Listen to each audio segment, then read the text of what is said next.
Hello दोस्तों, कैसे हैं आप सब। आप सभी का आपके अपने YouTube channel student care channel पर स्वागत है। दोस्तों, आज हम लोग हिंदी के एक नए टॉपिक की शुरुआत करने जा रहे हैं और वो टॉपिक है अनेक शब्दों के लिए एक शब्द। और आप लोग जानते ही हैं कि अनेक शब्दों के लिए एक शब्द, इस टॉपिक से हर एग्ज़ाम में क्वेश्चन पूछे जाते हैं। चाहे यूपी टेट की बात की जाए, सी टेट की बात की जाए, टीजीटी पीजीटी जैसे एग्ज़ामों में, और आरओ एआरओ में तो इस सेक्शन से लगभग 10 क्वेश्चन पूछे जाते हैं। तो इसलिए यह टॉपिक बहुत ही इम्पॉर्टेंट हो जाता है। तो चलिए आइए हम लोग बिना किसी भूमिका के हम लोग इस वीडियो को शुरू करते हैं। और इस वीडियो में मैं आप लोगों के लिए 30 महत्वपूर्ण अनेक शब्दों के लिए एक शब्द लेकर उपस्थित हुआ हूं। तो चलिए आइए हम लोग इस वीडियो को स्टार्ट करते हैं। तो चलिए आइए हम लोग पहले क्वेश्चन की तरफ बढ़ते हैं। पहला है कि जिसका दमन किया गया हो, तो यानी जिसका दमन किया गया हो उसको क्या कहते हैं, तो उसको कहते हैं दमित। अगला है यानी दूसरे क्वेश्चन है कि अतिथि के सत्कार की भावना, यानी अतिथि के सत्कार की भावना को क्या कहते हैं, तो अतिथि के सत्कार को भावना को कहते हैं आतिथेय। नेक्स्ट है क्वेश्चन तीसरा कि जिस पर उपकार किया गया हो उसको क्या कहते हैं, तो जिस पर उपकार किया गया हो उसको कहते हैं उपकृत।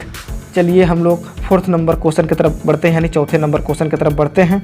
तो चौथा नंबर का क्वेश्चन है कि गुरु के समीप रहने वाला विद्यार्थी, यानी गुरु के समीप रहने वाले विद्यार्थी को क्या कहते हैं, तो गुरु के समीप रहने वाले विद्यार्थी को अंतेवासी कहा जाता है। आइए हम लोग 5 नंबर के क्वेश्चन को देखते हैं। जिसमें युद्ध करने की इच्छा हो, यानी वह व्यक्ति जिसमें हमेशा लड़ाई झगड़ा युद्ध करने की इच्छा हो उसको क्या कहते हैं, तो उसको कहते हैं युयुत्सा। क्या बोलते हैं उसको, युयुत्सा कहते हैं। आइए 6 नंबर की तरफ हम लोग मूव करते हैं। 6 ये कह रहा है कि जो पहले कभी नहीं सुना गया हो उसको क्या कहते हैं, तो उसको कहते हैं अश्रुतपूर्ण। क्या बोलते हैं उसको, अश्रुतपूर्ण। आइए हम लोग 7वें नंबर की तरफ यानी 7 नंबर की तरफ बढ़ते हैं। जो मुश्किल से प्राप्त हो उसको क्या कहते हैं, तो उसको कहा जाता है दुष्प्राप्य। उसको क्या बोलते हैं, दुष्प्राप्य। मोस्ट इम्पॉर्टेंट है ये, कई बार यूपी पीसीएस एआरओ में ये कई बार ये क्वेश्चन पूछा जा चुका है। तो आइए हम लोग अगले की तरफ बढ़ते हैं। और ये क्वेश्चन तो हर एग्ज़ाम में रिपीट होते हैं कि जो इंद्रियों के ज्ञान से परे हो उसको क्या कहते हैं, जो इंद्रियों के ज्ञान से परे हो उसको कहा जाता है इंद्रियायित। आइए नेक्स्ट की तरफ हम लोग मूव करते हैं। क्वेश्चन 9 कह रहा है जिसकी बाहें अधिक लंबी हो उसको क्या कहा जाता है, तो जिसकी बाहें लंबी हो, अधिक लंबी हो उसको कहा जाता है दीर्घबाहु।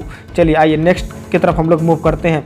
क्वेश्चन संख्या 10 जो छाती के बल गमन करता हो उसको क्या कहते हैं, तो जो छाती के बल गमन करता है उसे उरग कहा जाता है।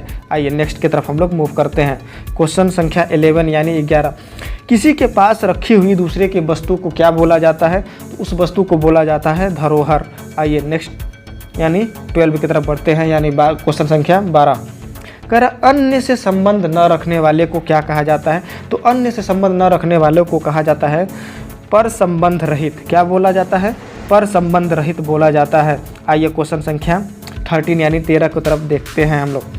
कह रहे वह कवि जो तत्क्षण कविता कर सके, यानी आप बैठे हों और उससे कहे कि आप तुरंत कोई कविता सुना दो और वो वहीं के वहीं वो कविता कोई बनाकर आपको सुना दे, तो उस कवि को कहते हैं आशु कवि। चलिए आइए नेक्स्ट की तरफ हम लोग बढ़ते हैं। क्वेश्चन 14 यानी 14 तो आइए हम लोग अपने क्वेश्चन संख्या 14 की तरफ मूव करते हैं। कह रहे हैं कि समान रूप से ठंडा और गर्म को क्या कहते हैं, तो जो समान रूप से ठंडा और गर्म हो उसको कहा जाता है समशीतोष्ण। आइए क्वेश्चन संख्या 15 की तरफ हम लोग मूव करते हैं।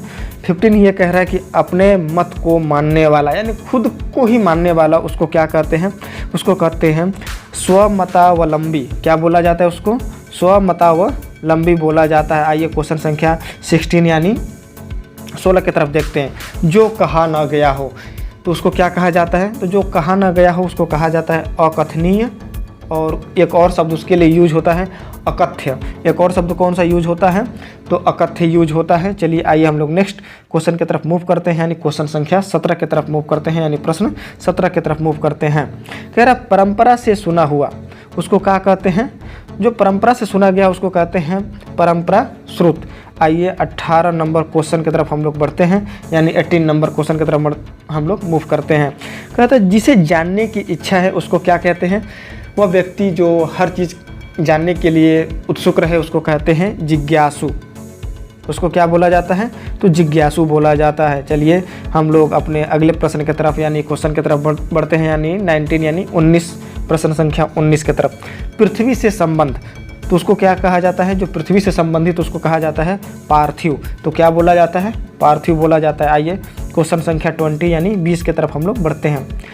कह रहा है कि जो पूर्व में था पर अब नहीं है उसको क्या बोला जाएगा? तो कहने का मतलब ये है कि जो पूर्व में था यानी पहले था लेकिन अब नहीं है, तो उसको बोला जाएगा भूतपूर्व। आपने कई जगह देखा होगा कि भूतपूर्व सैनिक या भूतपूर्व ये भूतपूर्व वो, तो यानी पहले वो थे अब वो रिटायर हो चुके हैं या अब उससे वो वंचित हो चुके हैं, तो इसलिए वो भूतपूर्व लिखते हैं। चलिए आइए नेक्स्ट क्वेश्चन की तरफ हम लोग मूव करते हैं, यानी क्वेश्चन संख्या 21 यानी 21। कह रहा है जो आँखों से परे हो उसको क्या कहते हैं? परोक्ष।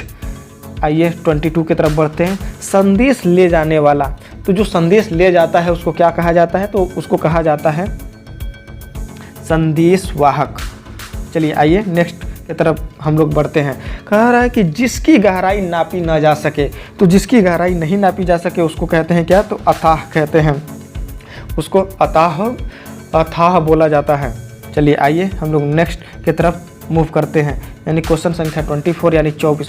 कह रहा है कि जिस स्त्री का पति जीवित हो, तो जिस स्त्री का पति जीवित हो तो उस स्त्री को क्या बोला जाता है? सधवा बोला जाता है। उस स्त्री को सधवा बोला जाता है। आप लोग कमेंट सेक्शन में बताएंगे कि जिस पुरुष की स्त्री मर जाए उस पुरुष को क्या बोला जाता है। चलिए आइए हम लोग नेक्स्ट क्वेश्चन की तरफ हम लोग बढ़ते हैं। वह जिसका कोई शत्रु ना हो, ये तो हर एग्ज़ाम में रिपीट हुआ है। आप लोग अगर पिछले मॉडल पेपर उठा के अगर देख ले तो ये क्वेश्चन हमेशा से कई बार हर एग्ज़ाम में रिपीट होता है। तो वह जिसका शत्रु न हो उसको क्या कहते हैं? तो उसको कहा जाता है अजात शत्रु। Very very most important. आप चाहे तो इसको 3 स्टार दे सकते हैं। चलिए आइए नेक्स्ट की तरफ हम लोग मूव करते हैं। क्वेश्चन संख्या 26 यानी 26। एक लड़की जिसका विवाह होने को हो तो उसको क्या बोलते हैं? तो उसके लिए 2 वर्ड हैं। पहला है आयुष्मती और दूसरा है सौभाग्यकांक्षिणी। दूसरा क्या है? सौभाग्यकांक्षिणी। आइए हम लोग क्वेश्चन संख्या 27 की तरफ मूव करते हैं। कह रहा है कि पति के द्वारा छोड़ दी गई स्त्री को क्या कहते हैं? पति के द्वारा जो स्त्री छोड़ दी जाती है उस स्त्री को क्या कहते हैं? तो उस स्त्री को बोलते हैं परित्यक्ता। क्या बोलते हैं? परित्यक्ता। चलिए आइए हम लोग नेक्स्ट की तरफ मूव करते हैं, क्वेश्चन 28 की तरफ।